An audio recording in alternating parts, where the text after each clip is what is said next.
solemnly swear the testimony you're about to give is the truth, the whole truth, and nothing but the truth, so help you God? I do. Sit down. He may need to hold my hand, Mr. Stripling. Go ahead. I'm not here to try to whitewash Hollywood. I'm not here to help swing a tar brush at it either. I want to stick to the facts as I see them. There are several points I'd like to make to this committee. The first one is this. A damaging impression of Hollywood has spread all over the country as a result of last week's hearings. You've had a lot of sensational testimony about Hollywood. From some of it, the public would get the idea that Hollywood is running over with communists and communism. I believe the impression which has gone out is the sort of scarehead stuff which is grossly unfair to a great American industry. It must its own efforts. It has rejected subsidies and government assistance. It wants no handouts from government. All it asks is a fair shake and a chance to live and to grow and to serve its country without being unfairly condemned and crucified. I wind up my first point with a request of this committee. The damaging impression about Hollywood should be corrected. I urge your committee to do so in these public hearings. There is another damaging impression which should be corrected. 8 years which contain communist propaganda. Your committee has not made this list public. Until the list is made public, the industry stands condemned by unsupported generalizations, and we are denied the opportunity to refute these charges publicly. Again, I remind the committee that we have offered to put on a special showing of any or all of the pictures which stand accused so that you can see for yourselves what's in them. The contents of the pictures constitute the only proof. I've been advised by some persons to lay off from it. I've been told that if I mention it, I'd be playing into the hands of the communists. But nobody has a monopoly on the issue of free speech in this country. I'm not afraid of being right, even if that puts me in the wrong company. I've been for free speech ever since I first read the lives of great men in the past who fought and died for this principle, and that was in the grade school. There's nothing I can add with this hearing. I mean just this.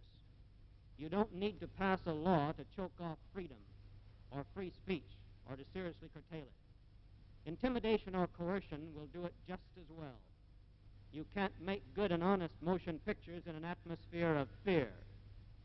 I intend to use every influence at my command to keep the screen free. I don't propose that government shall tell the motion picture industry directly or by coercion what kind of pictures it ought to make. I am as wholeheartedly against that as I would be against dictating to the press or the radio or the book publishers or the magazines. One of the most in the American motion picture industry. To sum up this point, we insist on our right to decide what will or what will not go into our pictures. We are deeply conscious of the responsibility this freedom involves, and we have no intention to violate this trust by permitting subversive propaganda in our films. Now, my livelihood, his reputation, and his personal dignity. When just one man is falsely damned as a communist in an hour like this, when the red issue is at white heat, no one is safe. Gentlemen, I maintain that preservation of the rights of the individual is a proper duty for this Committee on Un-American Activities. This country's entire tradition is based on the principle that the individual is a higher power than the state, that the state owes its authority to the individual and must treat him accordingly. Expose communism, but don't put any American who isn't a communist in the concentration camp of suspicion. We're not willing to give up our freedoms to save our freedoms.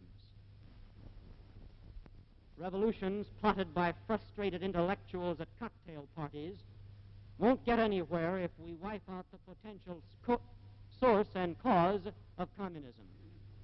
The most effective way is to make democracy work for greater opportunity, for greater participation, for greater security for all of our people.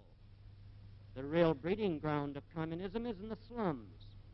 It's everywhere where people haven't enough to eat or enough to wear through no fault of their own.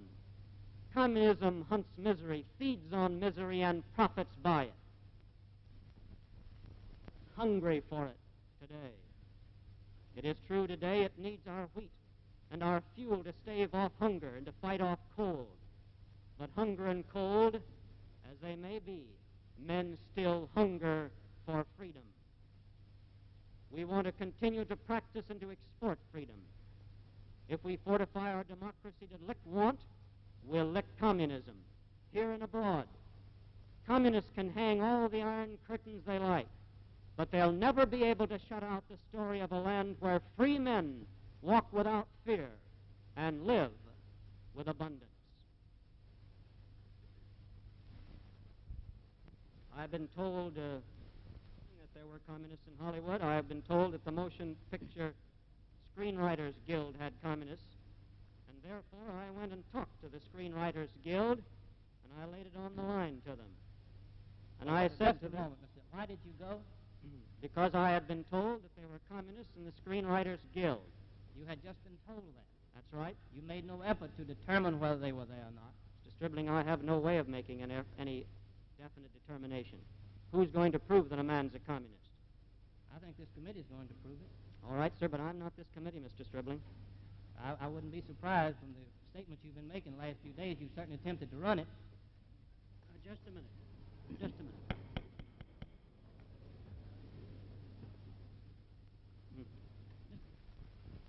You, Mr. Chairman? Yes, I'd be glad to help you. I told you we'd give you cooperation, and we have, Mr. Chairman. No member of this association or no one connected directly with it has ever appeared before you to ask for witnesses to be excused or to postpone this hearing. When I found out that one witness had asked, I immediately requested that he write you a letter and offer to appear. At no time have we refused to give Mr. Stripling information or to counsel with him. I think that I have given you every cooperation that you have asked for, Mr. Chairman. Is that your answer? I don't know of any time that you've asked for anything that I haven't given it to you. That's your answer. That's correct. Go ahead, Mr. Well, what is correct? I was never asked to give you any minutes to my knowledge at any time. When you did ask, I showed them to you immediately. Mr. Chairman?